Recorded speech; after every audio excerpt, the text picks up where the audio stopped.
High friend, welcome to my mini educational channel. আজি আমি এইখন ভিডিঅ'ত মেট্ৰিক পৰীক্ষাৰ বহীৰ ওপৰত কি লিখিব লাগে সেইখন কথা উল্লেখ কৰিম। কাৰণ মেট্ৰিক পৰীক্ষাৰ বহীৰ ওপৰত কোনো নামৰ উল্লেখ নাথাকে। এই বহীৰ ওপৰত লিখিব লাগে এডমিটত থকা ৰোল আৰু নম্বৰ আৰু লিখিব লাগে ৰেজিষ্ট্ৰেশ্যন নাম্বাৰ। তেনেহ'লে আহা আমি এইখন ভিডিঅ' আৰম্ভ কৰোঁ। মেট্ৰিক পৰীক্ষাৰ বহীৰ ওপৰত ৰোল আৰু নঙৰ কথা উল্লেখ কৰিব লাগে।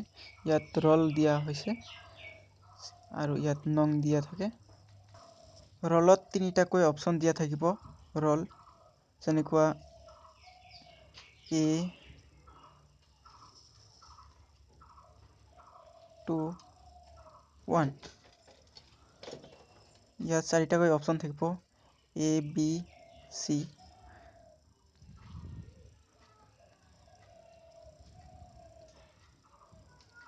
কাৰণ ৰোল A আছে সেইবাবে ইয়াত কলা কৰি আছে বৰ্তমান, ইয়াত এই কলা হ'ব। আৰু ইয়াত ৰোলত 2 আছে সেইবাবে 2 ঘৰখনত কলা হ'ব।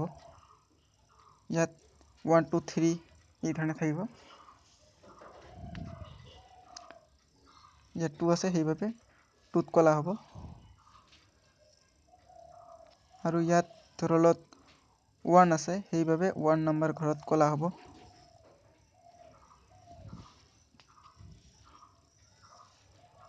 ৰোল হৈ গ'ল। এতিয়া নঙৰ কথা উল্লেখ কৰিম।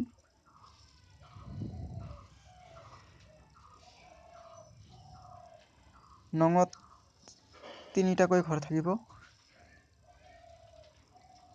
যাৰ যিমান। কাৰণ ৰোলত এতিয়া ইয়াত থাকিব যেনেকুৱা 1 নম্বৰ ঘৰত কলা কৰিব লাগিব।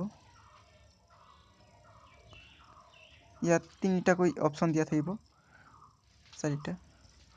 ইয়াত 1 আছে সেইবাবে 1ত কলা কৰি আছোঁ। আৰু ইয়াত যেনেকুৱা থাকি আছে 3 সেইবাবে 3 নম্বৰ ঘৰত কলা কৰিব লাগিব।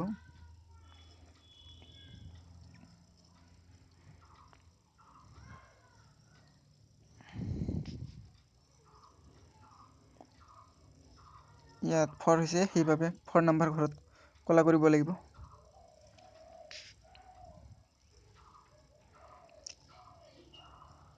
আৰু মেট্ৰিক পৰীক্ষাৰ বহীত ৰোলৰ বাহিৰেও ৰেজিষ্ট্ৰেশ্যন নাম্বাৰ লিখিব লাগে।